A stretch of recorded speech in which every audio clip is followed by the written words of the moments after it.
বিশ্বাসীদের মুমিন মুসলিমের ডিকশনারিতে হতাশা নিরাশা নাই। আমার ডিকশনারিতে অন্তত নাই, আপনাদের আছে কিনা জানি না। আজকে থেকে বলেন, আপনাদের ডিকশনারিতে হতাশা নিরাশা রাখবেন? আমাদের কোনো হতাশা নাই, নিরাশা নাই। কারণ আমরা যে পরিস্থিতিতে থাকি না কেন, আমাদের সাথে কে আছেন? লা তাহজান ইন্নাল্লাহা মা'ানা। চিন্তিত হয়েও না, আল্লাহ আমার সাথে আছেন।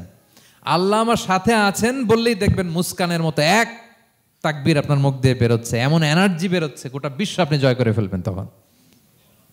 এটাই আমাদের সবচেয়ে বড় পাওয়ার। আমাদের সাথে কে আছে? ইন্নাল্লাহা মা'ানা, আল্লাহ তাআলা আমাদের সাথে আছেন। তাহলে সূরা দোহার আজকের তাফসীরের 1 নম্বর লেসন হচ্ছে optimism. Believer should be optimistic always. বিশ্বাসীরা আশাবাদী হয়, নিরাশ হয় না, হতাশ হয় না, হাল ছাড়ে না। বিশ্বাসীরা ভরসা রাখে এক মহান সত্তার উপর। আওয়াজ করে বলেন তো, তিনি কে? আল্লাহর উপর ভরসা রাখে, আমরা নিরাশ হই না। 2 নাম্বার শিক্ষা হচ্ছে গ্রেটফুলনেস, কৃতজ্ঞতা। আপনার জীবনে অনেক কিছু আছে, নাই নাই বলবেন না, শুধু কমপ্লেইন করবেন না। অনেকে দেখবেন শুধু অভিযোগ, এটা নাই, ওইটা নাই, এই পাইলাম না, ওর আছে এটা, ওর, আমার সাথে কেন এমন হয়, আমার সাথে শুধু আমার সমস্যা। এগুলো যারা বলে তাদেরকে আল্লাহ নেয়ামত আরও ছিনিয়ে নেয়। বরং যারা অল্প পেয়েও বলে আলহামদুলিল্লাহ, তাদেরকে নেয়ামত দেওয়ার ধারাবাহিকতা আল্লাহ তাআলা অব্যাহত রাখেন। সব অবস্থায় আলহামদুলিল্লাহ, যে কোনো পরিস্থিতিতে, যে কোনো অবস্থায় কি বলবো আমরা? আপনি খেয়াল করে দেখেন না যে আপনার কি কি আছে, কত কিছু যে আপনার আছে, অবাক করা। 3 নাম্বার কাইন্ডনেস। 3 নম্বর লেসন হচ্ছে কাইন্ডনেস, দয়া। আমরা যেন অন্যের প্রতি দয়াশীল হই। আপনি অন্যের প্রতি দয়ালু হলে আপনার প্রতি দয়ালু হবো কে? ওয়াল্লাহু ফি আউনি আবদিহি মা দামাল আবদু ফি আউনি আখি। আল্লাহ ততক্ষণ পর্যন্ত কোনো বান্দার সাহায্যে থাকে যতক্ষণ পর্যন্ত ওই বান্দা তার ভাইয়ের সাহায্যে থাকে। যে মজলিসে কোরআনের তাফসির হয়, আল্লাহর কালামের ব্যাখ্যা উপস্থাপন করা হয়, প্রেজেন্টেশন করা হয়, এর চেয়ে শ্রেষ্ঠ মজলিস কি পৃথিবীতে আর হতে পারে? আমরা পৃথিবীর সবচাইতে শ্রেষ্ঠতম একটি মাজলিসে এখন বসে আছি। প্রিয় ভাই এবং বোনেরা, আমরা সূরা দোহার তাফসীর শুনবো। এই সূরাটা মুখস্থ আছে না অনেকের? কোরআনের যে সমস্ত সূরা আমাদের অনেকেরই মুখস্থ, তার মধ্যে এটা অন্যতম একটা সূরা। এবং দেখবেন যে ইমাম সাহেবরা প্রায় এই সূরা তেলাওয়াত করে। যে সমস্ত সূরা দিয়ে প্রায় নামাজ পড়া হয়, এর মধ্যে অন্যতম একটা সূরা হচ্ছে সূরাতুদ দোহা। মুআয ইবনে জাবাল রাদিয়াল্লাহু তাআলা আনহুকে আল্লাহ রাসূল সাল্লাল্লাহু আলাইহি ওয়াসাল্লাম একটা এলাকার ইমাম বানিয়ে পাঠিয়েছিলেন। ওই এলাকার মুসল্লিরা ছিলেন, লোকজন ছিলেন শ্রমজীবী, কাজ করে খেত। সারাদিন ওট দিয়ে পানি সেচ করে খেজুর গাছে পানি দিত, খেজুরের চাষাবাদ করত, সারাদিন কষ্ট করে নামাজে যে জয়েন করত। তো উনি মাগরিবের নামাজে সূরা ফাতিহার পরে সূরা বাকারা তেলাওয়াত শুরু করলেন। সূরা বাকারা কোরআনের সবচেয়ে ছোট সূরা না? 286টা আয়াত, মানে সবচেয়ে বড় সূরা।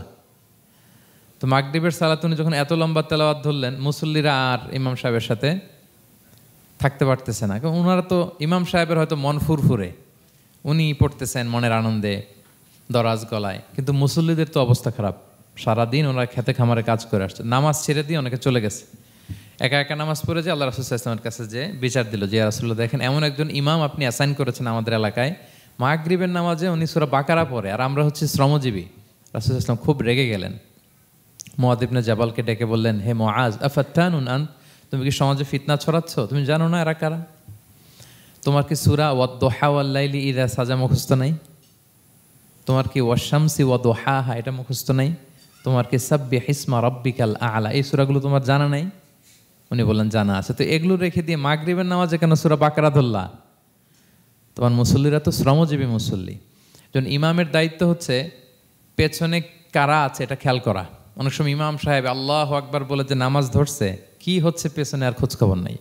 আল্লাহর হাবিব সাল্লাল্লাহু আলাইহি ওয়াসাল্লাম কিন্তু এমন ইমাম ছিলেন না, উনি অত্যন্ত বিবেকবোধ সম্পন্ন একজন ইমাম ছিলেন। একবার পেছনে এক বাচ্চার কান্না শুনে উনি নামাজ ছোট করে দিয়েছেন। সবাই বললেন, ইয়া রাসূলুল্লাহ, এত ছোট নামাজ তো কখনো পড়তে দেখি না।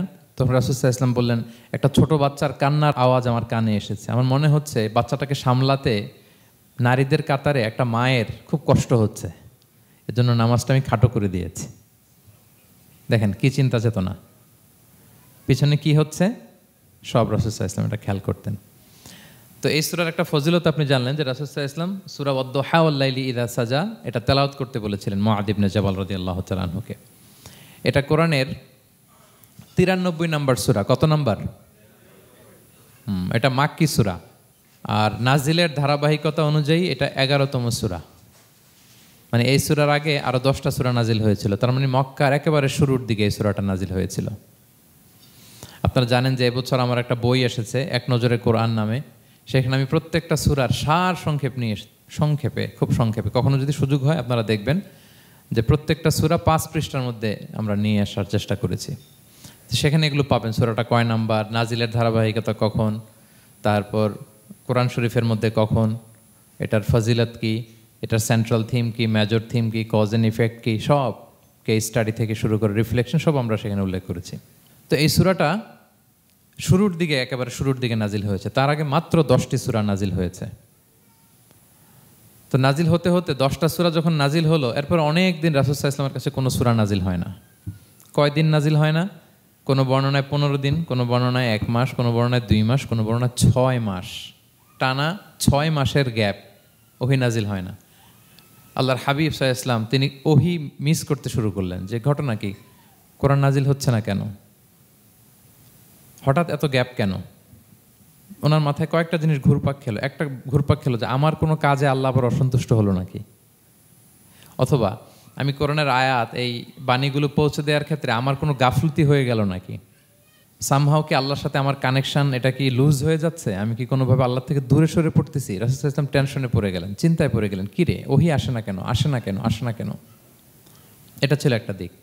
আরেকটা দিক হচ্ছে আল্লাহর হাবিব সাল্লাল্লাহু আলাইহি ওয়াসাল্লামের কাছে কোরআনের আয়াত যাই নাজিল হতো উনি যে লোকদের কাছে প্রচার করে দিতেন।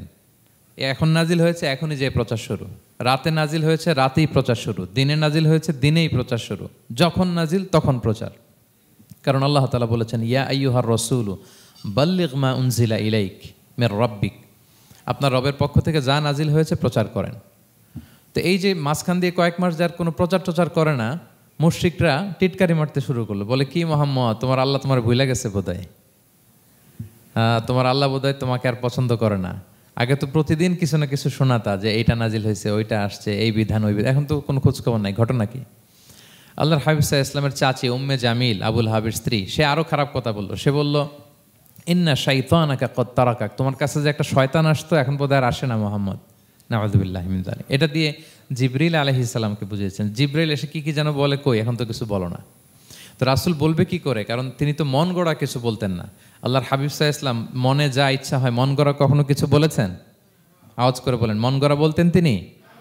ওমা ইয়ানতিকু আনিল হাওয়া ইন হুয়া ইল্লা ওয়াহয়ুন ইউহা, আল্লাহর ওহী আসলে সেটা শোনাতেন। তো ওহীও আসে না, উনি শোনাতেও পারে না, ওহীও নাই, উনি শোনাতেও পারে না। এই যে একটা কষ্টকর মুহূর্ত রাসূল সাল্লাল্লাহু আলাইহি ওয়াসাল্লামের, কিরে মাসের পর মাস চলে গেল ওহী আসতেছে না কেন, আমার কি কোনো ভুল হচ্ছে নাকি, আল্লাহকে আমাকে অপছন্দ করলেন?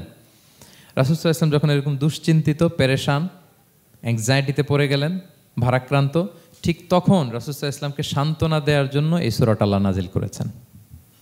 সান্ত্বনা দেওয়ার জন্য এই সূরাটা বেশ আশা জাগানিয়া সূরা, মোটিভেশনাল সূরা, ইন্সপিরেশনাল সূরা। আপনার মন খারাপ হলে আপনি এই সূরাটা পড়বেন, এই সূরাটা, এবং এটার পরে আরেকটা সূরা আছে সূরাতু আলাম নাশরাহ, আপনার মন ভালো হয়ে যাবে। এটাকে দি অ্যান্টি ডিপ্রেসেন্ট সূরা বলে, মানে ডিপ্রেশন কাটায় ফেলে। আমাদের এরকম অনেক সময় হয় না যে হতাশ, দেয়ালে পিঠ ঠেকে গেছে, কোনো বের হওয়ার রাস্তা নাই, কই যাব, কোথাও সফলতা নাই, সবাই আমাকে ভুল বুঝতেছে, এরকম মাঝে মাঝে হয় না? আমাদের সবার লাইফে আপস অ্যান্ড ডাউনস আছে। আপনি যখন ভারাক্রান্ত হবেন, কষ্টে থাকবেন, এই সূরাটা পড়বেন, দেখবেন যে আপনার ডিপ্রেশন দূর হয়ে গেছে। তো আল্লাহর হাবিব সাল্লাল্লাহু আলাইহি ওয়াসাল্লাম যখন এরকম ভারাক্রান্ত ছিলেন, চিন্তিত ছিলেন, তখন আল্লাহর হাবিব সাল্লাল্লাহু আলাইহি ওয়াসাল্লামকে চিন্তামুক্ত করবার জন্য আল্লাহ তাআলা এই চমৎকার সূরাটি নাজিল করেছেন। আল্লাহ নাজিল করলেন, আউযু বিল্লাহি মিনাশ শাইতানির রাজিম, বিসমিল্লাহির রহমানির রহিম, ওয়াদ-দুহা ওয়াল-লাইলি ইযা সাজা মা ওয়াদ্দাআকা রাব্বুকা ওয়া মা ক্বালা ওয়ালাল আখিরাতু খায়রুল লাকা মিনাল উলা ওয়ালা সাউফা ইউতিকা রাব্বুকা ফাতারদা। আল্লাহ তাআলা বললেন, ওয়াদ-দুহা, আলোর শপথ। আমি একবার সরল বঙ্গানুবাদ করি, তারপরে আমি তাফসিরে ঢুকছি। ওয়াদ-দুহা, আলোর শপথ, ওয়াল-লাইলি ইযা সাজা, রাতের শপথ, যখন রাত নিঝুম নিস্তব্ধ হয়। মা ওয়াদ্দাআকা রাব্বুকা ওয়া মা ক্বালা, নবী হে, আপনার রব আপনার উপর অসন্তুষ্টও হয় নাই, আপনাকে ছেড়েও যায় নাই, আপনার রব আপনার সাথেই আছে। আলহামদুলিল্লাহ। ফিল করবেন যে আল্লাহ আমার সাথে আছে, সবসময় এটা ফিল করতে হবে যে আল্লাহ তাআলা আমার সাথে আছেন, তিনি আমাকে ভুলে যান নাই, ছেড়ে যান নাই। আরে তার রহমত ছাড়া তো একটা শ্বাস নেওয়া তো আমার সম্ভব না, ঠিক কিনা বলেন? আল্লাহর রহমত ছাড়া একটি সেকেন্ড এই পৃথিবীতে সার্ভাইভ করা কি আমাদের পক্ষে সম্ভব না। ওয়ালাল আখিরাতু খায়রুল লাকা মিনাল উলা, নবী হে আপনার পরবর্তী সময় পূর্ববর্তী সময়ের চেয়ে অনেক ভালো হবে ইনশাআল্লাহ। মানে good days are coming in your life, ভালো সময় আসতেছে। ওয়ালা সাউফা ইউতিকা রাব্বুকা ফাতারদা, আর আপনার রব আপনাকে এত দিবেন আপনি খুশি হয়ে যাবেন। আপনার রব আপনাকে এত দিবেন আপনি নিয়ে কুলাতে পারবেন না। আলাম ইয়াজিদিকা ইয়াতীমান ফাআওয়া, নবী আপনি কি ইয়াতীম ছিলেন না, তিনি কি আপনাকে আশ্রয় দেননি? ওয়া ওয়াজাদাকা দাল্লান ফাহাদা, আপনি পথ খুঁজতেছিলেন, আল্লাহ আপনাকে পথ দেখিয়েছেন। ওয়া ওয়াজাদাকা আইলান ফাআগনা, আপনি নিঃস্ব রিক্ত হস্ত ছিলেন, আল্লাহ তাআলা আপনাকে ধনী বানিয়েছেন। ফাআম্মাল ইয়াতীমা ফালা তাকহার, খবরদার এতিমের সাথে কখনো কঠোর হবেন না। ওয়া আম্মা সাইলা ফালা তানহার, ফরিয়াদি যে সোয়াল করে হাত পাতে তাকে ধমক দিয়ে তাড়িয়ে দিবেন না। ওয়া আম্মা বিনিআমাতি রাব্বিকা ফাহাদ্দিস, আর আপনার রবের যে নেয়ামত আপনার প্রতি এটার বর্ণনা করুন। সুবহানাল্লাহ। এ হচ্ছে সরল অনুবাদ সূরাতুদ দুহার। এবার আসুন আমরা এটার তাফসিরে ঢুকি। আল্লাহ তাআলা প্রথমে দুইটা শপথ করলেন, কসম করলেন, দুইটা ওথ। আমরা যদি সংক্ষেপে ভাগ করি তাহলে 11 আয়াত বিশিষ্ট এই সূরাতে প্রথম 2 আয়াতে দুইটা শপথ আছে, তারপরের 3টা আয়াতে রাসূল সাল্লাল্লাহু আলাইহি ওয়াসাল্লামকে 3টা কনফার্মেশন দেওয়া হয়েছে, সুসংবাদ দেওয়া হয়েছে।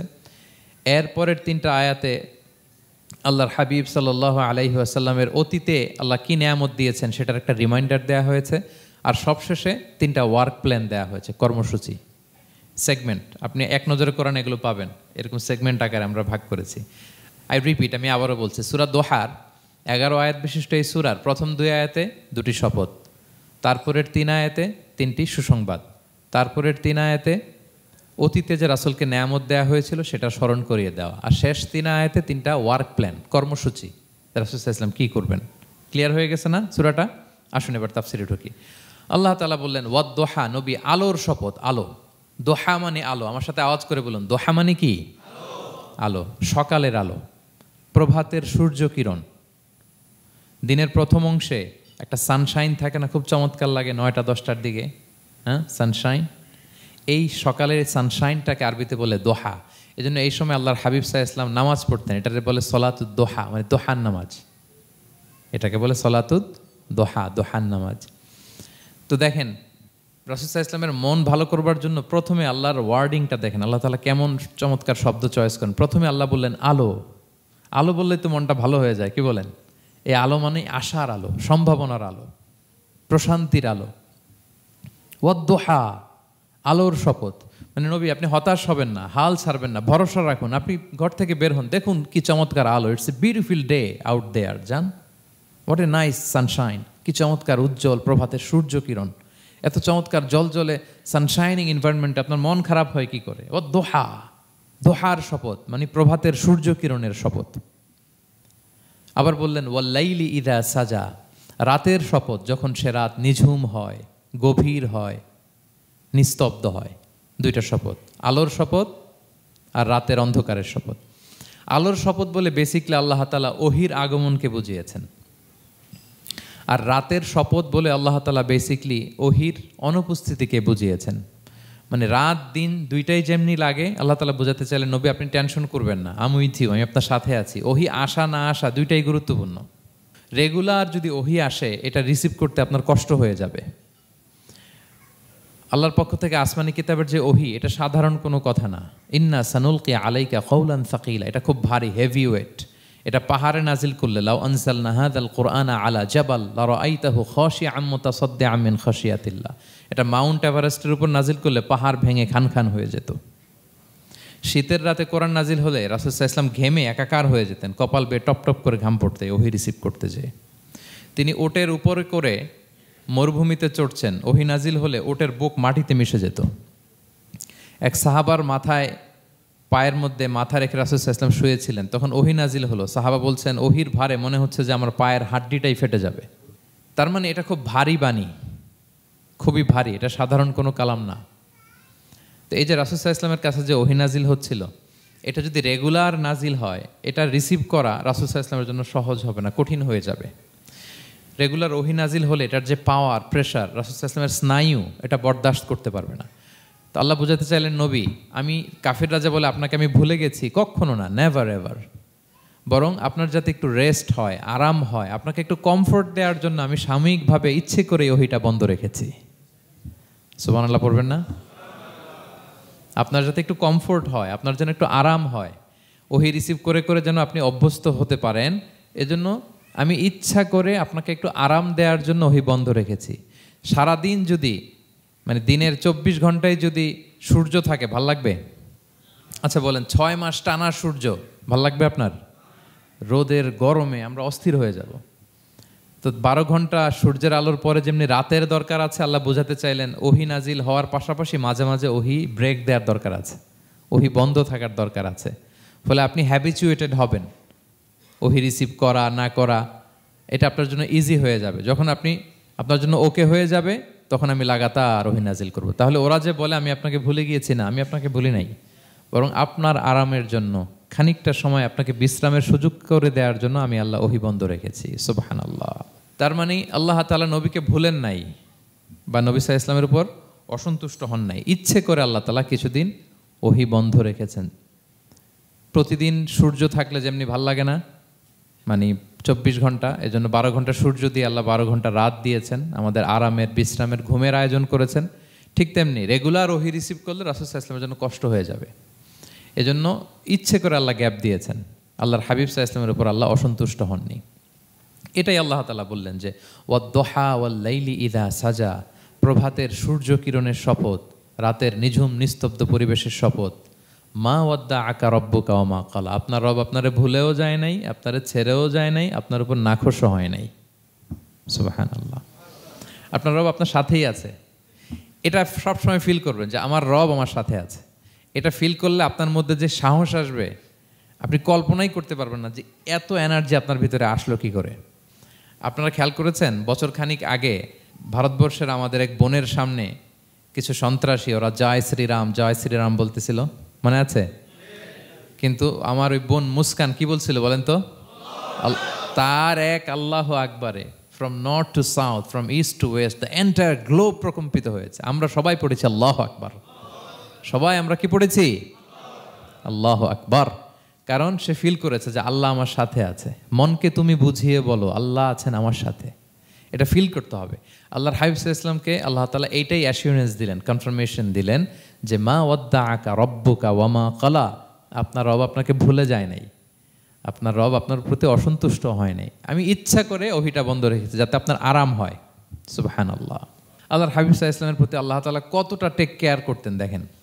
রেগুলার ওহী নাজিল হলে রাসূল সাল্লাল্লাহু আলাইহি ওয়াসাল্লামের কষ্ট হয়ে যাবে, এজন্য তিনি কিছুদিন ওহী বন্ধ রেখে রাসূল সাল্লাল্লাহু আলাইহি ওয়াসাল্লামকে বিশ্রামের ব্যবস্থা করে দিয়েছেন। তাহলে প্রথম 3টা আয়াত ক্লিয়ার না সবার কাছে?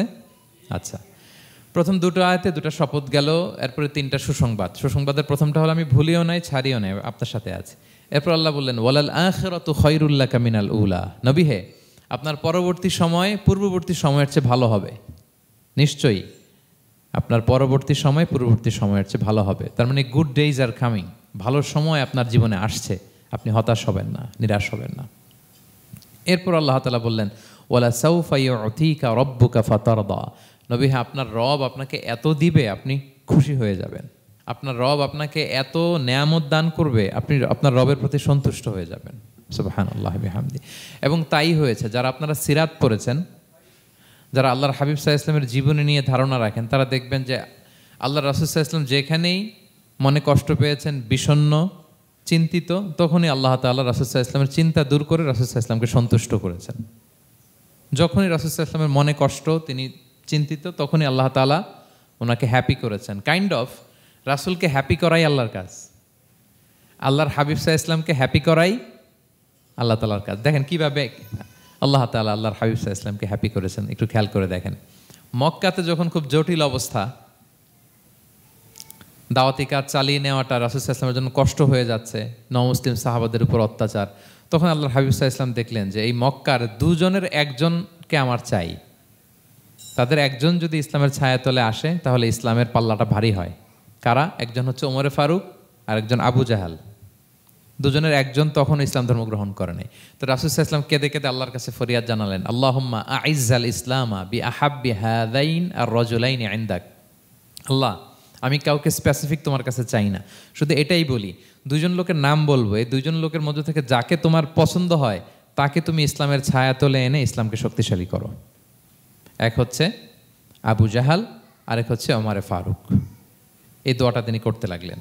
আর খুব চিন্তিত, দুজনের কেউই মুসলমান হয় না। একদিন হঠাৎ সাহাবারা বললেন, ইয়া রাসূলুল্লাহ, আল্লাহর হাবিব সাল্লাল্লাহু আলাইহি ওয়াসাল্লাম তখন দারুল আরকামের ভেতরে বসা। সাহাবারা বললেন, ইয়া রাসূলুল্লাহ, আপনি এখান থেকে সরে যান, কারণ ওমরে ফারুক নাঙ্গা তলোয়ার নিয়ে আসতেছে আপনাকে হত্যা করবার জন্য। তো আল্লাহ রাসূল সাল্লাল্লাহু আলাইহি ওয়াসাল্লাম বললেন যে তোমরা সরে যাও, আমার মনে হচ্ছে ওই যে চোখের পানি ছেড়ে আমি দোয়া করেছি, ওই দোয়া আজকে কবুল হতে শুরু করেছে, তোমরা সরো। ঠিকই ওমরে ফারুক রাদিয়াল্লাহু তাআলা আনহু আসলেন, এসে তিনি তলোয়ার রেখে দিয়ে বললেন, আশহাদু আল্লা ইলাহা ইল্লাল্লাহ ওয়া আশহাদু আন্না মুহাম্মাদান আবদুহু ওয়া রাসূলুহু। আমি সাক্ষ্য দিচ্ছি আল্লাহ ছাড়া কোনো ইলাহ নেই এবং আপনি আল্লাহর প্রেরিত বান্দা এবং রাসূল। এই দৃশ্য দেখে রাসূল সাল্লাল্লাহু আলাইহি ওয়াসাল্লাম খুশি হয়ে গেলেন। ওয়ালা সাউফা ইউতিকা রাব্বুকা ফাতারদা। আল্লাহ বলেছিলেন যে নবী হে, আপনাকে এত দিব, আপনার রব আপনাকে এত নেয়ামত দিবে, আপনি শুধু খুশিই হবেন, সন্তুষ্ট হবেন আমার প্রতি। এদের রাসূল সাল্লাল্লাহু আলাইহি ওয়াসাল্লামের দোয়া কবুল করে আল্লাহ তাআলা ওমরে ফারুককে ইসলামের ছায়া তোলেন, ইসলামকে শক্তিশালী করলেন। ফাতারদা, রাসূল সাল্লাল্লাহু আলাইহি ওয়াসাল্লাম খুশি হয়ে গেলেন। এভাবে প্রতিটা ক্ষেত্রে। মক্কাতে যখন খুব কঠিন অবস্থা, রাসূল সাল্লাল্লাহু আলাইহি ওয়াসাল্লাম তায়েফে চলে গেলেন দাওয়াত দেওয়ার জন্য। নেইবারিং সিটি, আপনারা যে হজ উমরা করেছেন জানেন, মক্কার পাশের সিটি তায়েফ। দাওয়াত দিলেন, দাওয়াত প্রত্যাখ্যান করলো তারা। শুধু তাই না, ফিজিক্যালি হ্যারেস করা হলো আল্লাহর হাবিব সাল্লাল্লাহু আলাইহি সাল্লামকে। রাসূল সাল্লাল্লাহু আলাইহি ওয়াসাল্লামের জামা ধরে, গা ধরে টানা হেঁচড়া করা হলো, পাথর মারা হলো, তিনি রক্তাক্ত হলেন।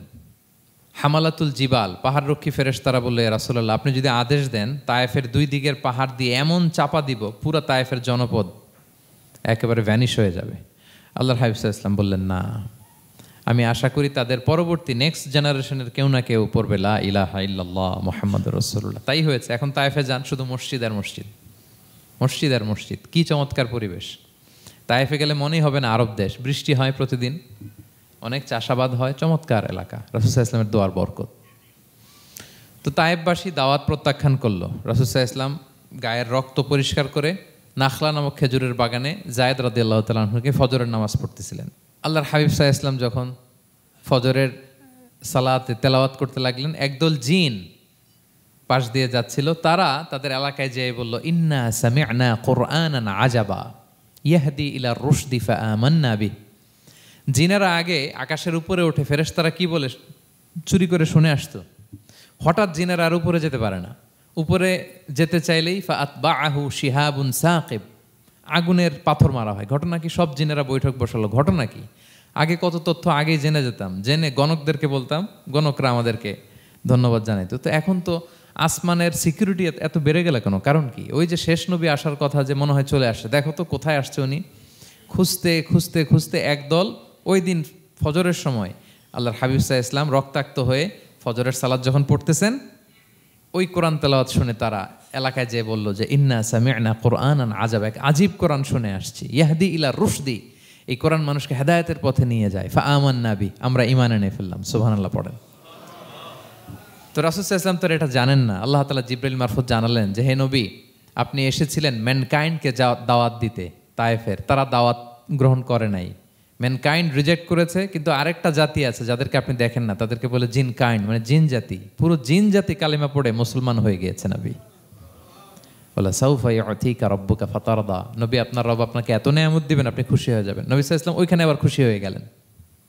রক্তাক্ত, ইনজুর্ড, কিন্তু যখন শুনলেন মানুষ জাতি তারা ঈমান আনে নাই, কিন্তু জিন জাতি তারা ঈমান এনেছে, আল্লাহর হাবিব সাল্লাল্লাহু আলাইহি ওয়াসাল্লাম আবার আনন্দিত হলেন। তাহলে আল্লাহর হাবিব সাল্লাল্লাহু আলাইহি সাল্লামকে আনন্দিত করাই হচ্ছে আল্লাহর কাজ, খুশি রাখাই হচ্ছে আল্লাহর কাজ। সুবহানাল্লাহি বিহামদি। আল্লাহর হাবিব সাল্লাল্লাহু আলাইহি ওয়াসাল্লামের বয়স যখন 50 বছর, ওনার কাছের দুজন আত্মীয় মারা গেল। ওনার প্রিয়তমা স্ত্রী খাদিজা রাদিয়াল্লাহু তাআলা আনহা ইন্তেকাল করলেন, ওনার প্রিয় চাচা আবু তালেব ইন্তেকাল করলেন। দুজনই শেল্টার দিত, একজন ঘরে একজন বাইরে। আবু তালেবের কারণে কেউ রাসূল সাল্লাল্লাহু আলাইহি ওয়াসাল্লামের গায়ে হাত তোলার সাহস পায় নাই। তো উনি যখন ইন্তেকাল করলেন, রাসূল সাল্লাল্লাহু আলাইহি ওয়াসাল্লাম বিপদে পড়ে গেলেন। সারাদিন কাফেরদের বকা ঝকা গালি খেয়ে ঘরে যখন আসতেন, খাদিজা রাদিয়াল্লাহু তাআলা আনহার কথা শুনলে ওনার হৃদয়টা প্রশান্ত হয়ে যেত। তো বাইরের চাচাও নাই, ভেতরের স্ত্রীও নাই, দুজনই মারা গেলেন ওই বছর। ওই বছরকে বলা হয় আমুল হুজন, মানে দুশ্চিন্তার বছর। এত ভারাক্রান্ত আল্লাহর হাবিব সাল্লাল্লাহু আলাইহি ওয়াসাল্লাম হলেন, চিন্তিত হলেন, মনটা ভেঙে খান খান। আল্লাহ তাআলা কিন্তু ঠিকই বুঝেন যে তার হাবিবকে কখন হ্যাপি করতে হবে। আল্লাহ তাআলা তখন সাইয়েদনা জিবরাইল আলাইহিস সালামকে পাঠালেন যে যাও, আমার বন্ধুকে আর পৃথিবীতে থাকার দরকার নাই, আমার বন্ধুকে ঊর্ধ্ব জগতের নৈশ ভ্রমণের ইনভাইটেশন দিয়ে আসো, মানে মেরাজের ইনভাইটেশন দিয়ে আসো। পড়েন সুবহানাল্লাহ। সুবহানাল্লাযী আসরা বিআবদিহি লাইলাম মিনাল মাসজিদিল হারামি ইলাল মাসজিদিল আকসা, মসজিদুল হারাম থেকে মসজিদুল আকসায়, তারপরে উপরে সুম্মা দানা ফাতাদাল্লা ফাকানা কাবা কাউসাইনি আও আদনা। আল্লাহর আরশে চড়ে গেলেন, জান্নাত জাহান্নাম দেখিয়ে, নতুন কিছু গিফট দিয়ে, তার পেয়ারা হাবিবের মন ভালো করে এরপরে আবার দুনিয়ায় পাঠালেন। ওয়ালা সাউফা ইউতিকা রব্বুকা ফাতারদা, নবী হে আপনাকে এত নেয়ামত দিব, আপনি শুধু খুশি হবেন আর সন্তুষ্ট হবেন। সুবহানাল্লাহ। এবার বুঝতে পারতেছেন কিভাবে আল্লাহর হাবিবকে আল্লাহ তাআলা খুশি করেছেন। মক্কায় আর থাকতে পারতেছেন না, এমন অবস্থা যে কোনো সময় আল্লাহর হাবিব সাল্লাল্লাহু আলাইহি ওয়াসাল্লামকে হত্যা করা হবে। আল্লাহ তাআলা আল্লাহর হাবিবের জন্য নতুন জায়গার ব্যবস্থা করে দিলেন, তওবা কিংবা তাইবা, যেটাকে আমরা মদিনা বলি।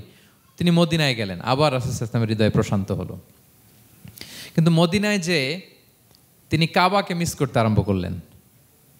আল্লাহর হাবিব সাল্লাল্লাহু আলাইহি ওয়াসাল্লাম নবী হওয়ার পরে টানা 14 বছর কিবলা ছিল কিন্তু বাইতুল মাকদিস। কিন্তু মক্কায় যখন তিনি ইবাদত করতেন, তিনি বাইতুল মাকদিসের দিকেই হয়েই নামাজ পড়তেন, কিন্তু সামনে কাবাটারে রাখতেন। কথা বুঝতে পেরেছেন? মক্কায় যখন তিনি নামাজ পড়তেন 13 বছর, কিবলা যেহেতু বাইতুল মাকদিস, বাইতুল মাকদিসের দিকেই হয়ে নামাজ পড়তেন, কিন্তু মাঝখানে রাখতেন কোনটারে? কাবাকে। তাহলে কেমন যেন কাবাই তার সামনে। আচ্ছা, কিন্তু মদিনায় যখন গেলেন, এখন তো আর সুযোগ নাই, কাবা একদিকে, বাইতুল মাকদিস আরেক দিকে, এখন কাবাকে আর সামনে রাখা যাচ্ছে না, মিস করতে লাগলেন কাবাকে। আর প্রত্যেক নামাজের পরে আকাশের দিকে তাকায় থাকেন, ইস আল্লাহ যদি আয়াত নাজিল করে আমার জন্মস্থান যে মক্কা, আমার পূর্বপুরুষ ইব্রাহিম আলাইহিস সালামের যে ওই কাবার দিকে যদি কিবলাটা ঘুরাই দিত, কতই না ভালো হতো।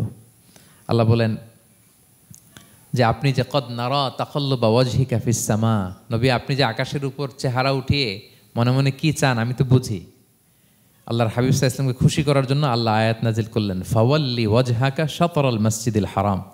নবী হ্যাঁ, আপনাকে খুশি করার জন্য নতুন বিধান নাজিল করলাম, এখন থেকে ফ্রম রাইট নাও আপনি যখনই নামাজ পড়বেন, এখন থেকে কাবামুখী হয়ে আপনি সালাত আদায় করবেন।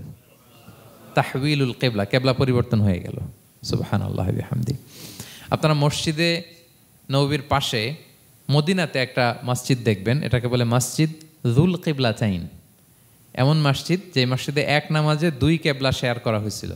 মানে এই আয়াত যখন নাজিল হলো, আল্লাহর হাবিব সাল্লাল্লাহু আলাইহি ওয়াসাল্লামের সাথে একজন নামাজ পড়ে যে ওই মসজিদে যে দেখে কিছু লোক নামাজ পড়তেছে ওই বাইতুল মাকদিসের দিকে হয়ে, কারণ তখন পর্যন্ত ওইটাই কিবলা। তিনি নামাজরত অবস্থায় এদেরকে বললেন যে তোমরা তো জানো না, এইমাত্র আয়াত নাজিল হয়েছে, কিবলা কিন্তু আর ওই দিক নাই, ডাইরেকশন চেঞ্জ, এদিকে হয়ে যাও। তো ইমাম সহ মুসল্লি সব ঘুরে নামাজের মধ্যে ওইদিকে হয়ে গেছে। তাহলে একই নামাজে 2টা কিবলা শেয়ার করা হয়েছে, ফলে তখন থেকে মসজিদের নাম হয়ে গেছে মসজিদ যুল কিবলাতাইন, 2 কিবলাওয়ালা মসজিদ। তাহলে দেখেন, আল্লাহর হাবিব সাল্লাল্লাহু আলাইহি ওয়াসাল্লামকে খুশি করার জন্য আল্লাহ তাআলা কিবলা চেঞ্জ করে দিছে। সুবহানাল্লাহ বলতে পারলেন না? এভাবে যখনই আল্লাহর হাবিব সাল্লাল্লাহু আলাইহি ওয়াসাল্লাম বিষণ্ণ, চিন্তিত, মন খারাপ, ওনার মন ভালো করার দায়িত্ব নিয়েছে কে? জিবরাইল এসে শোনাতে লাগলো, আগের জামানায় কেউ 500 বছর 700 বছর হায়াত পেয়েছে। বনি ইসরাইলের অনেক মুজাহিদ 1000 বছর জেহাদ করেছে। কয় হাজার বছর? জেহাদি করছে 1000 বছর। আমরা হায়াত পাই কয় বছর? আমাদের হায়াত কয় বছর অন অ্যান অ্যাভারেজ? 60-70। আল্লাহর হাবিব সাল্লাল্লাহু আলাইহি ওয়াসাল্লাম এটাই বলেছেন যে আমার উম্মতি মা বাইনা 60 ইলা 70, আমাদের গড় আয়ু 60 থেকে 70। ওয়া আকাল্লুহুম মা ইয়াজুযু যালিক, আর সামান্য অল্প সংখ্যকই মানুষ এটাকে ক্রস করতে পারে। এই কথা শুনে যে আগের উম্মত 1000 বছর জেহাদ করছে, এটা শুনে রাসূল সাল্লাল্লাহু আলাইহি ওয়াসাল্লাম আবার কাঁদতে আরম্ভ করলেন, হায় রে আমার গুনাহগার উম্মতের কি হবে? আমার উম্মত তো 60-70ই শেষ, আমার উম্মতের কি হবে? আবার চিন্তিত, আবার কান্নাকাটি। তখন আল্লাহ তাআলা নাজিল করলেন, ইন্না আনসালনাহু ফি লাইলাতিল কদর ওমা আদরাকা মা লাইলাতুল কদর লাইলাতুল কদরি খায়রুম মিন আলফি শাহর। নবী আপনি কাঁদবেন না, ওদেরকে হায়াত দিছি বেশি, কদর দেই নাই। আপনার উম্মতকে হায়াত কম দিছি, কিন্তু আপনার উম্মতের জন্য আমি লাইলাতুল কদর রেখে দিয়েছি। এক কদরের রাতে ইবাদত করলে খায়রুম মিন আলফি শাহর, 1000 মাস ইবাদত করলে যে পরিমাণ সওয়াব, অতটুকু না, খায়ের, এর চেয়ে বেশি সওয়াব আল্লাহ তাআলা আপনার উম্মতের আমলনামায় দিয়ে দিবেন। আবার আল্লাহর হাবিব সাল্লাল্লাহু আলাইহি ওয়াসাল্লাম মন ভালো হয়ে গেল। ওলা সাউফা ইউতিকা রাব্বুকা, সবাই বলেন ওলা সাউফা ইউতিকা রাব্বুকা ফাতারদা। নবী হে এত দিব, আপনি শুধু হ্যাপি হবেন, হ্যাপি। এরপরে বদরের যুদ্ধে বিজয় দান করলেন, মক্কা বিজয় দান করলেন, তাবুক যুদ্ধে বিজয় দান করলেন। সব শেষে জান্নাতে ওনার জন্য স্পেশাল একটা জায়গা থাকবে, ওই জায়গায় কেউ বসতে পারবে না। জায়গাটার নাম মাকামে মাহমুদ। ওয়া মিনাল লাইলি ফাতাহাজ্জাদ বিহি নাফিলাতাল লাকা আসা আন ইয়াবআসাকা রাব্বুকা মাকামাম মাহমুদা। ওই মাকামে মাহমুদের সিংহাসনে আল্লাহর হাবিব সাল্লাল্লাহু আলাইহি ওয়াসাল্লাম বসবেন, ওনার জন্য স্পেশাল খাস, কেউ এখানে বসতে পারবে না। তার মানে হ্যাপি শুধু দুনিয়াতেই করবে না আল্লাহ তাআলা আল্লাহর হাবিবকে, আখিরাতেও করবে। আল্লাহর হাবিব সাল্লাল্লাহু আলাইহি ওয়াসাল্লামকে কাউসার দেয়া হবে, ইন্না আতাইনা কাল কাউসার। হে নবী আপনাকে কাউসার দিয়েছি, এমন হাউজে কাউসার যে হাউজে কাউসারের সামনে পান পেয়ালা, যেটা দিয়ে পানি নিয়ে আপনি উম্মতকে খাওয়াবেন, এটার সংখ্যা আকাশের তারা যত বেশি তার চেয়েও বেশি। হাউজে কাউসারের পানি এটা দুধের চেয়েও সাদা, বরফের চেয়েও ঠান্ডা, মধুর চেয়েও মিষ্টি। এক ঢোক যে খাবে চিরকালের জন্য তার গলা থেকে তৃষ্ণা মিটে যাবে। He will never ever be thirsty again. একবার খাইছে তো শেষ। পেতে চান সেটা আল্লাহর হাবিবের কাছ থেকে? আমরা পেতে চাই কি চাই না বলেন? ইন্না আতাইনা কাল কাউসার। নবী আপনাকে আমি কাউসার দিয়েছি। সব শেষে আল্লাহর হাবিব সাল্লাল্লাহু আলাইহি ওয়াসাল্লাম সুপারিশ করার অনুমতি পাবেন, যেদিন কেউ সুপারিশ করতে পারবে না। সবাই বলবে নফসি নফসি নফসি নফসি, থার থার করে কাঁপবে। এক একজন নবী, ইব্রাহিম আলাইহিস সালাম, ঈসা আলাইহিস সালাম, মূসা আলাইহিস সালাম থার থার করে কাঁপবে। আর আল্লাহর হাবিব সাল্লাল্লাহু আলাইহি ওয়াসাল্লাম ওই মাকামে মাহমুদে সিংহাসন ফেলে দিয়ে সেজদা এক শুধু কাঁদতে থাকবে, আর সেজদার মধ্যে বলবে উম্মতি উম্মতি উম্মতি উম্মতি। হে আল্লাহ আপনি আমার গুনাহগার উম্মতকে বাঁচান, আল্লাহ আপনি আমার গুনাহগার উম্মতকে বাঁচান, আল্লাহ আপনি আমার গুনাহগার উম্মতকে বাঁচান। আল্লাহ তাআলা এটা সহ্য করতে না পেরে জিবরাইল আলাইহিস সালামকে বলবেন যে ওয়াসআলহু মা ইউবকিক, জিবরাইল যাও জিজ্ঞেস করো তো আমার বন্ধু এত কাঁদে কেন, কি চায় জিজ্ঞেস করো। তো আল্লাহর হাবিব সাল্লাল্লাহু আলাইহি ওয়াসাল্লাম বলবেন আল্লাহুম্মা উম্মতি উম্মতি, আল্লাহ আমার উম্মতকে বাঁচান, আমার গুনাহগার উম্মতকে বাঁচান। আল্লাহ তাআলা এবার জিবরাইল মারফত বলবেন যে ইযহাব ইলা মুহাম্মদ সাল্লাল্লাহু আলাইহি ওয়াসাল্লাম, যাও মুহাম্মদের কাছে যাও, ওয়াকুল লাহু, তাকে বলো দুনিয়াতে যেমনি কখনো কষ্ট পেতে দেই নাই, বারবার তাকে হ্যাপি করেছি, খুশি করেছি। ওয়া ইন্না সানুরদিকা ফি উম্মাতিকা ওয়ালা নাসুউক, আজকের এই কঠিন দিনেও আমার হাবিবকে আমি কষ্ট দিব না, তার উম্মতের ব্যাপারেও তাকে আমি খুশি করে দেব। তার গুনাহগার উম্মতের ব্যাপারেও আজকে মুহাম্মদ সাল্লাল্লাহু আলাইহি ওয়াসাল্লামকে আমি খুশি করে দেব। আল্লাহর হাবিব সাল্লাল্লাহু আলাইহি ওয়াসাল্লাম তখন সুপারিশ শুরু করবেন। আল্লাহু আকবার, আল্লাহু আকবার। ওয়ালা সাউফা ইউতিকা রাব্বুকা ফাতারদা। নবী হে আপনাকে এত নেয়ামত দিব আপনি নিয়ে কুলাতে পারবেন না। সব শেষে এই গুনাহগার উম্মতকে সুপারিশ করে জাহান্নাম থেকে নাম কাটিয়ে সবাইকে নিয়ে তিনি একটা ফ্ল্যাগ হাতে নিয়ে তিনি জান্নাতের দিকে ছুটবেন। ওই ফ্ল্যাগের মধ্যে লেখা থাকবে আলহামদু। কি লেখা থাকবে? মানে প্রশংসা, প্রশংসার পতাকা। নিজেও তো প্রশংসিত। মুহাম্মদ মানে কি জানেন? মুহাম্মদ মানে কি? প্রশংসিত। এই কারণে মুহাম্মদ সাল্লাল্লাহু আলাইহি ওয়াসাল্লামকে মক্কার লোকেরা গালি দিয়েও শান্তি পেত না। মানে যদি বলি এই প্রশংসিত লোকটা খারাপ, কথাটা হইল? প্রথমে আগে বলা লাগে কি? প্রশংসিত। মুহাম্মদ মানে কি? তো এই জন্য মক্কার লোকেরা রাসূল সাল্লাল্লাহু আলাইহি ওয়াসাল্লামকে মুহাম্মদ না বলে ডাকতো মুদাম্মাম, মানে নিন্দিত। তো মুদাম্মাম তো রাসূলের নাম না, রাসূল সাল্লাল্লাহু আলাইহি ওয়াসাল্লামের নাম কি? মুহাম্মদ, প্রশংসিত। এই জন্য গালি দিয়েও তারা মজা করতে পারতো না, সুবিধা করতে পারতো না। গালি দিলেও আগে প্রশংসা করে নেওয়া লাগতো। প্রথমে বলতো মুহাম্মদ পাগল, এরকম বলতো নাউযুবিল্লাহ। তার মানে প্রশংসিত লোকটা পাগল হইলো, এটা গালি হয়েছে? ঘুরে ফিরে তো প্রশংসাই হয়ে গেল। তো আল্লাহর হাবিব সাল্লাল্লাহু আলাইহি ওয়াসাল্লাম লিওয়াউল হামদ, প্রশংসার ফ্ল্যাগ নিয়ে বিশাল উম্মতকে নিয়ে জান্নাতে অভিমুখে যাবেন এবং জান্নাতের দরজায় হি উইল বি দা প্রথম নক করবেন উনি। তখন জান্নাতের রক্ষী ফেরেশতা বলবে মান আনতা, কে? আল্লাহর হাবিব সাল্লাল্লাহু আলাইহি ওয়াসাল্লাম বলবেন আনা মুহাম্মদ, আমি মুহাম্মদ। তো ফেরেশতা বলবে আমরা দাঁড়ায় আছি এজন্য আল্লাহ বলে দিয়েছেন মুহাম্মাদের আগে কাউকে যেন এন্ট্রি দেয়া না হয়। আপনার আগে যেন কারোর জন্য জান্নাতের দরজা না খুলি, স্পেশাল উপর থেকে অর্ডার আছে। আপনি যেহেতু নক করেছেন, ওয়েলকাম, আসেন। পুরো উম্মাহ নিয়ে আল্লাহর হাবিব সাল্লাল্লাহু আলাইহি ওয়াসাল্লাম জান্নাতে ঢুকবেন। ওয়ালা সাউফা ইউতিকা রাব্বুকা ফাতারদা। নবী হে আপনাকে অচিরেই এত নেয়ামত দিব আপনি সন্তুষ্ট হয়ে যাবেন। প্রথম দুইটা শপথ গেল, এরপর তিনটা সুসংবাদ গেল। এরপর আল্লাহ তাআলা অতীতে যে নবীর পাশে ছিলেন, অতীতে যে বিভিন্ন নেয়ামত দিয়ে আল্লাহর হাবিব সাল্লাল্লাহু আলাইহি ওয়াসাল্লামকে আল্লাহ তাআলা ধন্য করেছেন, এগুলো রিমাইন্ডার দিচ্ছেন যে নবী আপনি কেন চিন্তিত হন, আমি আগেও ছিলাম আপনার সাথে, এখনও আছি, ভবিষ্যতেও থাকবো। তিনি বললেন, আলাম ইয়াজিদকা ইয়াতীমান ফাআওয়া, তিনি কি আপনাকে ইয়াতীম অবস্থায় পাননি? তিনি কি আপনাকে আশ্রয় দেননি? আপনারা জানেন আল্লাহর হাবিব সাল্লাল্লাহু আলাইহি ওয়াসাল্লাম যখন মায়ের পেটে, তখনই তার পিতা দুনিয়া থেকে ইন্তেকাল করেছেন। মায়ের পেটে তার বয়স হচ্ছে 6 মাস, দুনিয়াতে আসেননি আল্লাহর হাবিব সাল্লাল্লাহু আলাইহি ওয়াসাল্লাম রাহমাতাল লিল আলামিন। মায়ের পেটে থাকা অবস্থায় বাবা হারিয়েছেন, দুনিয়াতে আসলেন 6 বছর বয়সে তিনি মাকে হারিয়েছেন। কয় বছর বয়সে? 6 বছর। তারপর মায়ের ইন্তেকালের পরে দাদার কাছে, আব্দুল মুত্তালিবের কাছে লালিত পালিত হতে লাগলেন। 8 বছর বয়সে দাদাও ইন্তেকাল করলেন। বাবা চলে গেলেন জন্মের আগে, মা চলে গেলেন 6 বছর মানে শিশু থাকতে। 8 বছর বয়সে তো শিশু, দাদাও চলে গেলেন।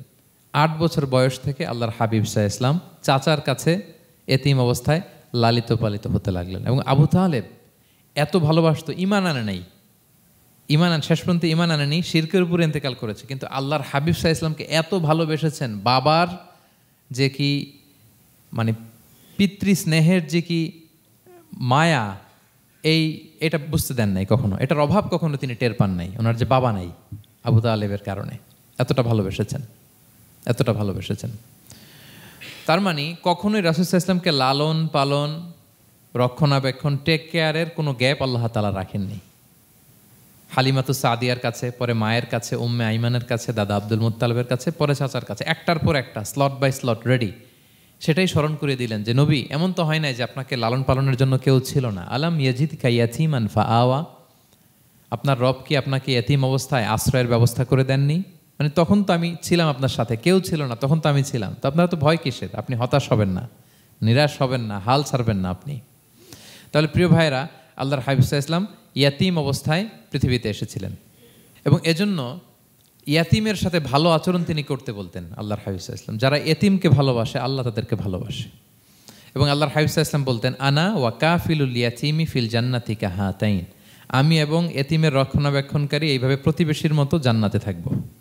এই 2 আঙ্গুলের মাঝে যেমনি গ্যাপ নাই, আমার আর এতিমের রক্ষণাবেক্ষণকারী তার বাড়ির মাঝখানে কোনো গ্যাপ থাকবে না জান্নাতে। We will be neighbour in paradise, জান্নাতে এরকম আমরা কাছাকাছি থাকবো। আল্লাহু আকবার পড়েন। তাহলে এতিমের রক্ষণাবেক্ষণকারীকে আল্লাহ তাআলা ভালোবাসেন। যারা এতিমকে পছন্দ করে না, এতিমকে তাড়িয়ে দেয়, তাদেরকে আল্লাহ পছন্দ করেন। আল্লাহ তাআলা বলেন, আরাআইতাল্লাযী ইউকাযযিবু বিদ্দীন ফাযালিকাল্লাযী ইয়াদউল ইয়াতীম, যারা আখিরাতকে অবিশ্বাস করে তারাই এতিমকে ঘাড় ধাক্কা দিয়ে তাড়িয়ে দেয়। কোনো বিশ্বাসী কখনো এতিমের সাথে খারাপ আচরণ করে না। আপনাদের যাদের মন শক্ত, অনেকের চোখ দিয়ে পানি নামে না। আমার এক আত্মীয় আছে, খুব আল্লাহওয়ালা, আমার জীবনে এত আল্লাহওয়ালা আমি দেখি নাই, কিন্তু ওনার চোখ দিয়ে পানি নামে না। বারবার এসে আমারে বলে যে, মিজান কি করবো বলো, তুমি একটু মোনাজাত ধরো। আমার মনে আছে আমি ওনাকে নিয়ে মোনাজাত ধরতাম, তো ওনার কান্না আসে না চোখ দিয়ে। এত আল্লাহওয়ালা, খুব ভালো মানুষ, কিন্তু চোখ দিয়ে পানি নামে না। এটা অনেকের হয়, নানা কারণে হয়। তো আল্লাহর হাবিব সাল্লাল্লাহু আলাইহি ওয়াসাল্লাম বলেছেন, কারো যদি চোখ দিয়ে পানি না নামে বা হৃদয় নরম না হয়, তারা যেন এতিমের মাথায় হাত বুলিয়ে দেয়। এক সাহাবী এসে বলেন, ইয়া রাসূলুল্লাহ, আমার হৃদয়টা বড় শক্ত, হৃদয় নরম হয় না। রাসূল সাল্লাল্লাহু আলাইহি ওয়াসাল্লাম বললেন, তাই? আচ্ছা, আতুহিব্বু আন ইয়ালিনা কলবুক, তুমি কি চাও তোমার হৃদয় নরম হোক, ওয়া তুদরাকা হাজাতুক, এবং তোমার আশা পূরণ হোক? তিনি বললেন, হ্যাঁ। তখন রাসূল সাল্লাল্লাহু আলাইহি ওয়াসাল্লাম বললেন, ইরহামিল ইয়াতীম, এতিমের উপর রহম করো। ওয়ামসা আলা রাসি, এতিমের মাথায় হাত বুলিয়ে দাও। ওয়া আতইমহু মিন তুআমিক, তোমার খাবার এতিমকে খাওয়াও। তালিনু কলবুক, তোমার অন্তর নরম হবে। তুদরাকা হাজাতুক, তোমার ইচ্ছা পূরণ হবে। তাহলে হৃদয় যদি শক্ত থাকে, কার মাথায় হাত বুলাবেন? বুলাইছেন কখনো? হ্যাঁ, বুলিয়েছেন? খুঁজে খুঁজে হাত বুলাবেন। বাংলাদেশে তো অনেক অরফেনেজ আছে, অনাথ আশ্রম, ওখানে যাবেন। সুযোগ হলে একদিন যে একটু লাঞ্চ করলেন, ওদের সাথে বসে ডিনার করলেন, একসাথে খেলেন, ওদের মাথায় হাত বুলিয়ে দিলেন, সাধ্যমতো কিছু উপহার হাতে তুলে দিলেন, আপনার ইচ্ছা পূরণ হবে আর আপনার হৃদয় নরম হবে ইনশাআল্লাহ। আর এতিমকে আদর করা মানে নবী সাল্লাল্লাহু আলাইহি ওয়াসাল্লামের প্রতি ভালোবাসা দেখানো। কারণ আমার নবী এতিম হয়ে বড় হয়েছেন। এতিমের প্রতি ভালোবাসা প্রকারান্তরে নবী সাল্লাল্লাহু আলাইহি ওয়াসাল্লামের প্রতি ভালোবাসা দেখানো হয়, কারণ আমার নবী এতিম হয়ে বড় হয়েছেন। সুবহানাল্লাহ। কিন্তু তার বিপরীতে আমরা সমাজে কি দেখি? এতিমের মাথায় হাত বুলানো তো দূরের কথা, এতিমের সম্পদও খেয়ে ফেলে অনেকে। হ্যাঁ, এরকম আছে না? এতিমের সম্পদ দেদারসে গিলতেছে। কি যে আমাদের চিন্তাধারা! দেখবেন যে লোকটা এতিমের সম্পদ গিলে, ওরা রোজা অবস্থায় এক ঢোক পানি গিলাতে পারবেন কিনা দেখেন, যে বলেন একটু পানি খান তো, যে খাবে না কেন, হারাম। তো ওই হারাম কিন্তু গিলতেছে ইচ্ছা মতো। রোজা অবস্থায় এক ফোঁটা আপনি পানি গিলাতে পারবেন না, এরে কেন, হারাম। কিন্তু ওইদিকে ভাতিজার সম্পদ গিলতেছে, দেদারছে। আল্লাহ বলেন এটা ভাতিজার সম্পদ না, এটা তুমি জাহান্নামের আগুন পেটে ঢুকাচ্ছ, জাহান্নামের আগুন। ইন্নাল্লাযীনা ইয়াকুলুনা আমওয়ালাল ইয়াতামা যুলমান ইন্নামা ইয়াকুলুনা ফি বুতুনিহিম নারা ওয়া সায়াসলাউনা সাঈরা। যারা এতিমের সম্পদ খায়, এটা সম্পদ না, এটা জাহান্নামের আগুন তুমি পেটে ঢুকাচ্ছ। সো এতিমের প্রতি যেন আমরা নমনীয় হই, তাদের মাথায় হাত বুলাই, তাদের জন্য খরচ করি, তাদের প্রতি যেন আমরা দয়াদ্র হই, কারণ আমার নবী এতিম অবস্থায় বড় হয়েছেন। তাহলে নবী সাল্লাল্লাহু আলাইহি ওয়াসাল্লামকে এটা স্মরণ করে দিলেন, নবী আপনি তো এতিম ছিলেন, আমি তো আপনাকে রক্ষণাবেক্ষণের ব্যবস্থা করছি। আর কি করেছি, ওয়াজাদাকা দাল্লান ফাহাদা, নবী আপনাকে আমি এমন অবস্থায় পেয়েছি, আপনি পথ খুঁজতেছিলেন, আমি আপনাকে পথ দেখিয়েছি। You are searching the right path and I guided you to the right sense of direction. আপনি পথ খুঁজতেছিলেন, আমি পথ দেখাইছি। এখানে দল্লানের অর্থ পথভ্রষ্ট করা যাবে না। ওয়াজাদাকা দাল্লান, হে নবী আপনাকে আমি পথভ্রষ্ট পেয়েছি, পরে পথ দেখাইছি, এরকম বলা যাবে না। এটা আল্লাহর হাবিব সাল্লাল্লাহু আলাইহি ওয়াসাল্লামের ক্ষেত্রে প্রযোজ্য নয়। অনেক বাংলা তাফসীর অর্থে আমি দেখেছি পথ হারা, নবী আপনাকে আমি পথ হারা পেয়েছি, পথ দেখেছি, এটাও খুব একটা সুন্দর না। সবচেয়ে সুন্দর হচ্ছে নবী আপনি পথ খুঁজতেছিলেন, সত্যের অনুসন্ধানী ছিলেন। অনেক সময় দেখবেন অনেক পথিক যেতে যেতে এমন এক জায়গায় যায়, দেখে 3 রাস্তা কিন্তু কোনো সাইনবোর্ড নাই। পুরাতন রাস্তাগুলোতে এরকম অনেক সময় হতো না আমাদের, 3 দিকে রাস্তা, কোনো সাইনবোর্ড নেই, তো যাবো কই? এটা বুঝালেন যে নবী আপনি পথ খুঁজতেছিলেন, আমি আপনাকে দেখিয়েছি, হে নবী এটাই সিরাতুল মুস্তাকিমের পথ। ওয়াজাদাকা দাল্লান ফাহাদা, আপনি পথ খুঁজতেছিলেন, আমি আপনাকে পথ দেখিয়েছি। তো ছোটবেলায় সাথে ছিলাম, পথ খুঁজতেছিলেন, পথ দেখালাম, আমি আপনার ভুললাম কোথায়? কাফিরদের কথায় মন খারাপ করেন কেন যে তারা বলে আমি আপনাকে ভুলেছি, ছেড়েছি? নো, নেভার এভার, আমি আপনার সাথেই আছি। তারপরে আল্লাহ তাআলা বললেন ওয়াজাদাকা আইলান ফাআগনা, তিনি আপনাকে রিক্ত হস্ত, নিঃস্ব পেয়েছেন, সম্পদহীন অবস্থায় পেয়েছেন, পরে সম্পদশালী করেছেন। সুবহানাল্লাহ। আল্লাহর হাবিব সাল্লাল্লাহু আলাইহি ওয়াসাল্লাম শুরুতে সম্পদের অত যোগান ছিল না, পরে খাদিজা রাদিয়াল্লাহু তাআলা আনহার সাথে যখন বিয়ে হলো, আল্লাহ তাআলা সম্পদের কষ্ট দূর করলেন। কারণ খাদিজা রাদিয়াল্লাহু তাআলা আনহা অনেক বড় ব্যবসায়ী ছিলেন। বিয়ের আগে পার্টনারশিপে বিজনেস ছিল রাসূল সাল্লাল্লাহু আলাইহি ওয়াসাল্লামের সাথে। আল্লাহর হাবিব সাল্লাল্লাহু আলাইহি ওয়াসাল্লাম শ্রম দিয়েছেন, খাদিজা রাদিয়াল্লাহু তাআলা আনহার ইনভেস্টমেন্ট ছিল। তো ওই শ্রমে খাদিজা রাদিয়াল্লাহু তাআলা আনহার এক বান্ধবী, তিনি এমন প্রশংসা করলেন এসে আল্লাহর হাবিব সাল্লাল্লাহু আলাইহি ওয়াসাল্লামের ব্যাপারে যে এমন লোক আমি দেখি নাই, ওনার কথা বার্তা, চলন, কথন, ডিলিং সব আলাদা। পুরো কাফেলার মধ্যে উনি একরকম, পুরো কাফেলা আরেক রকম। এই কথা শুনে তো খাদিজা রাদিয়াল্লাহু তাআলা আনহা আকৃষ্ট হলেন যে এরকম একজন সৎ লোকই তো আমার চাই।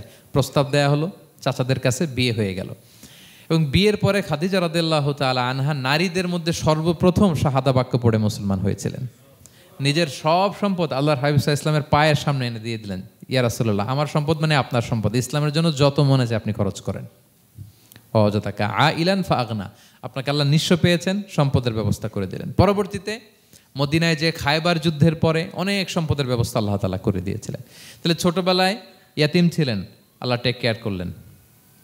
পথ খুঁজতেছিলেন, আল্লাহ পথ দেখায় দিলেন। আর্থিক সমস্যা ছিল, এটাও আল্লাহ দূর করে দিলেন। এবার আল্লাহ তাআলা বিষ্ণু ঈসা ইসলামকে 3টা ওয়ার্ক প্ল্যান দিবেন, কর্মসূচি।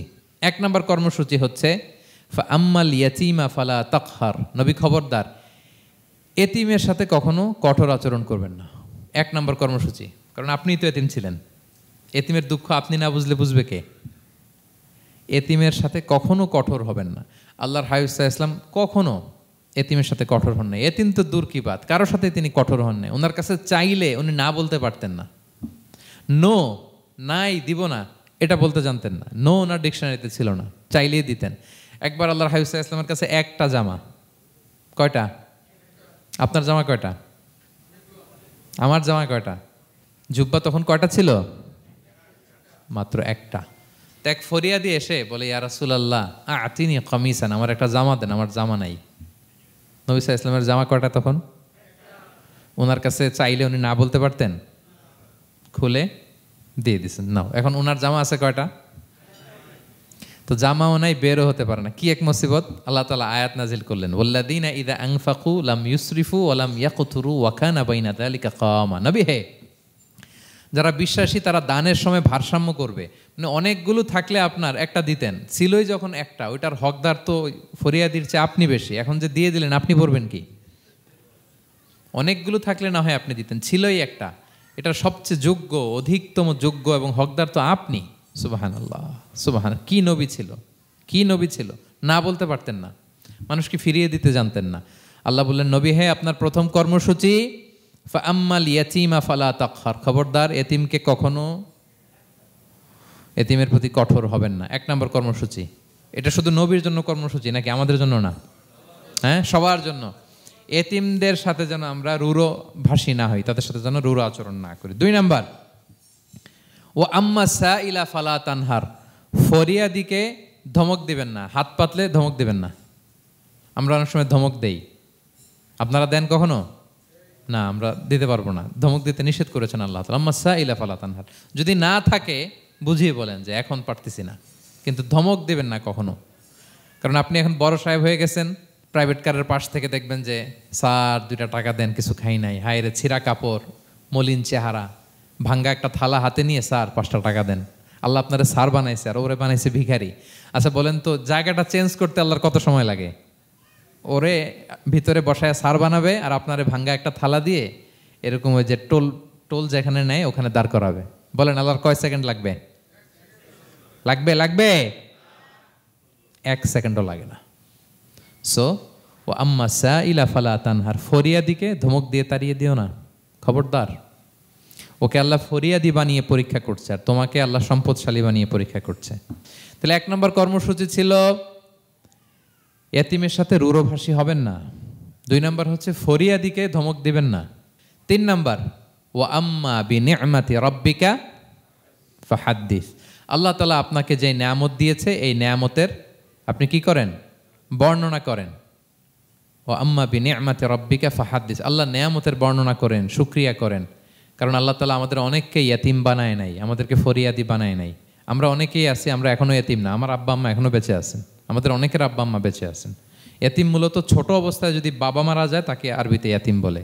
মান মাতা আবুহু ওয়া হুয়া সগীর, কেউ ছোট, তার বাবা মারা গেছে, তাকে শরীয়তের পরিভাষায় কি বলে? ইয়েতিম। তা আমরা অনেকেই তো ইয়েতিম না, আমরা অনেকেই তো অন্যের কাছে হাত পাতা লাগে না, তো আমরা ভালো আছি না? আমাদের দেখবেন যে প্রায় হিসাবটা হচ্ছে আমার কি নাই, আমাদের হিসাবটা কি? কি নাই, কি যে আছে এটার হিসাব করে কুলানোও যাবে না, ঠিক কিনা বলেন? হ্যাঁ, ঠিক যেই মুহূর্তে এখানে বসে আমরা এই চমৎকার ইফতারি নিয়ে বসে আছি, ঠিক একই মুহূর্তে দেখবেন যে হসপিটালের আইসিইউতে শুয়ে শুয়ে কাতরাচ্ছে অনেকে। হ্যাঁ, ঠিক এই মুহূর্তে কিডনি ডায়ালিসিস চলতেছে, দেখছেন? কিডনি পেশেন্ট এদিকে ছিদ্র করে ব্লাড সব বের হয়ে রিফাইনিং হয়ে আরেক দিক দিয়ে ঢুকে, ওর চিৎকার শুনলে। বার্ন ইউনিটে গেছেন কখনো? আগুনে পোড়া রুগী, আপনার তো অনেক কিছু নাই, আমার এটা নাই ওইটা নেই, আল্লাহ এটা দিল না, এটা নিয়ে আসেন। আপনি বার্ন ইউনিটে একদিন যায়েন, তাহলে বুঝবেন যে আল্লাহ আপনারা কত শান্তিতে রেখেছে। না খেয়ে কয় রাত কাটিয়েছি আমরা, বলেন তো? কত লোক বাড়ি ভাড়া পরিশোধ করতে পারে না, ঋণের বোঝায় জর্জরিত, দুরারোগ্য ব্যাধিতে আক্রান্ত, ক্যান্সারের লাস্ট স্টেজে। তাদের সাথে একটু দেখা করেন, 4th স্টেজে চলে আসছে ক্যান্সার পেশেন্ট। তার চেহারা, তার খাবার, তার চলাফেরা, কিভাবে তার প্রতিটা সেকেন্ড কাটে, একটু দেখে আসবেন, তাইলে বুঝবেন যে কত আল্লাহর দেয়া নেয়ামতের সাগরে হাবুডুবু খাই আমরা। এজন্য আল্লাহ বলেছেন 3 নম্বর কর্মসূচি হচ্ছে ওয়া আম্মা বিনিআমাতি রাব্বিকা ফাহাদ্দিস, আল্লাহ নেয়ামতের শুকরগুজার হও। আল্লাহ যে নেয়ামত দিয়েছে এই নেয়ামত তুমি বর্ণনা করো। অনেকে আছে আল্লাহ নেয়ামত দিলে ওটা প্রকাশ করতে চায় না, এটা আল্লাহ পছন্দ করে না। মানে আপনি যদি অনেক সম্পদশালী হন, আপনি সুন্দর পরিচ্ছন্ন জামা পরবেন, মানুষকে দান করবেন, আপনার বাড়ি ঘর সুন্দর হবে, এটা নিষেধ নয়, এটা ভালো। আপনি আল্লাহর দেয়া নেয়ামত ব্যবহার করতে পারবেন এবং বলতেও পারবেন, কিন্তু শুকরান লা ফখরান, শুকরিয়া স্বরূপ বলবেন, ফখর করে, অহংকার করে না। বলতে পারেন আলহামদুলিল্লাহ, আল্লাহ তাআলা আমাকে 4টা ছেলে দান করেছে, 4 জন হাফেজ, আল্লাহ তাআলা আমাকে থাকার মতো একটা ঘর দিয়েছে, একটা বাড়ি দিয়েছে, একটা গাড়ি দিয়েছে, সম্মান নিয়ে সমাজে চলার মতো আল্লাহ তাআলা আমাকে দিয়েছেন। এটা যদি আপনি শুকরিয়া স্বরূপ বলেন, এটাতে সমস্যা নেই, কিন্তু অহংকার নিয়ে বলা যাবে না। ইন্নাল্লাহা ইউহিব্বু আইয়ারা আসারা নি'মাতিহি আলা আবদিহি, আল্লাহ তাআলা যে নেয়ামত তার বান্দাকে দিল ওইটার একটা নমুনা দেখতে আল্লাহ পছন্দ করে। আল্লাহ বানাইছে আপনার বিলিয়নিয়ার, আপনি হচ্ছেন ছেঁড়াপড়া জামা পরে চলেন, হবে? বানাইছে আল্লাহ তাআলা আপনাকে অনেক সম্পদশালী, আপনার চলা ফেরা কোনো রুচিই নাই, এটা হইলো না। আল্লাহ চায় যে তোমার যে নেয়ামত দিছে এটার একটা নমুনা তোমার মধ্যে থাক, এটাও শুকরগুজার হওয়ার একটা আলামত। তাহলে 3 নম্বর কর্মসূচি কি? ওয়া আম্মা বিনিআমাতি রাব্বিকা ফাহাদ্দিস, আল্লাহর নেয়ামতের শুকরগুজার হও, আল্লাহ তাআলা যে নেয়ামত দিয়েছে সেটা বর্ণনা করো।